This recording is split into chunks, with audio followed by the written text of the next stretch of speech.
heading to Wisconsin this morning. The purpose of his trip, though, could end up taking a backseat to the controversy over the building of a mosque in New York City. CBS News Chief White House correspondent Chip Reed has the details. The president heads out this morning on a 3-day cross-country trip. He'll be talking about the economy and raising money for fellow Democrats. The White House hopes this trip will help change the topic after a weekend of controversy over the president's comments about building a mosque near Ground Zero. The first family spent a quick weekend on the Gulf Coast of Florida, swimming, mini-golfing, and boating. The visit was intended to highlight the fact that on most of the Gulf Coast, the water is clean and the beaches are open. But the president's own comments over the weekend overshadowed the trip. Speaking at a White House dinner Friday celebrating Ramadan, the president waded into the already deepening political controversy over whether to build a mosque 2 blocks from the site of the 9/11 attacks in New York City. Let me be clear.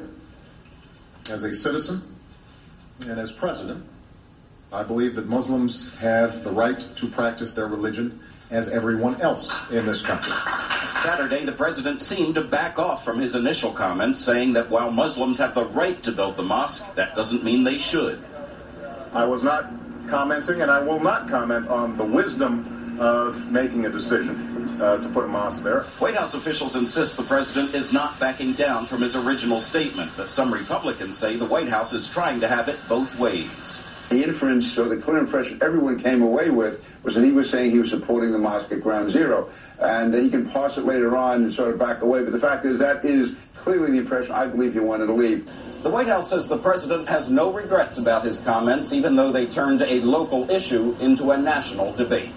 Traveling with the president, Chip Reed, CBS News, Joint Base Andrews, Maryland. That he was supporting the project in Lower Manhattan, the building of the 13-story mosque. Now, the president's backed away from that, so right now I'm not certain what his position is. No, the Muslims and every other religion have the absolute right, but with rights come responsibilities, and I strongly believe the responsible thing to do is not to build the mosque near Ground Zero. You say supporting the building of that. I mean, that's what critics are saying, but when you really look at the words, he's simply supporting religious freedom. Matt, I think the president was trying to have it both ways because, from what I understand, almost everyone at the event on Friday night and certainly next day, the media, well into the afternoon, concluded that the president was saying he supported the project. It was then that sometime on Saturday he had to back away. And for a person who is such a great communicator, as President Obama is, he was, I think, trying to have it both ways or trying to have it one way, implying he was supporting the actual building of the mosque there. And then once he got political feedback, probably from his own party, pushback, then he decided to adjust or modify his position, which I think is really wrong. He has clouded an issue which you should either stay out of it altogether, or if you're going to take a stand, be precise on where you are. Because no one was disputing the right to do it. It was whether or not they should. Let me read you something, a portion of Michael Gerson's op-ed in the Washington Post, and forgive me, it's a little long, but just stick with me. Pundits have every right to raise questions about the construction of an Islamic center near Ground Zero. Where's the funding coming from? What are the motives of the supporters? Is the symbolism insensitive? But the view from the Oval Office differs from the view from a keyboard. A president does not merely have opinions, he has duties to the Constitution and to the citizens he serves, including millions of Muslim citizens. By this standard, Obama had no choice but the general path he took. Declaring a mosque off limits would officially equate Islam with violence and terrorism. No president would ever consider making that statement. Do you agree with that?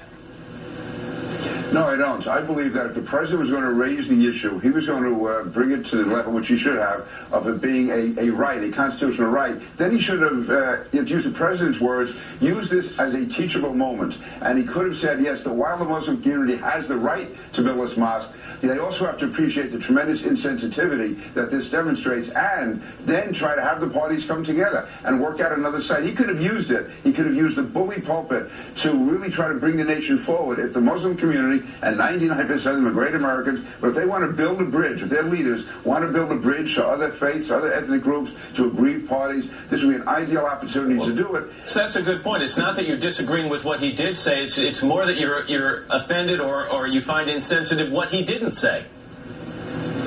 And also the inference he was giving. I mean, anyone who was watching that on Friday night came away with the belief that the president was supporting the building of the mosque. Not just the right, but actually supporting him doing it. Now he's saying he's not supporting it. I think he missed an opportunity. Right. He could have, again, as I said, used that as a teachable moment. Based on the heat of this moment, a scale of 1 to 10, this issue in terms of resonating with voters in the midterm elections, 10 being, catastrophic, where do you see it for the Democrats? I think it probably hurts the Democrats. I don't want to make a political issue out of it. I would hope this can be resolved next week and everybody forgets about it by election day.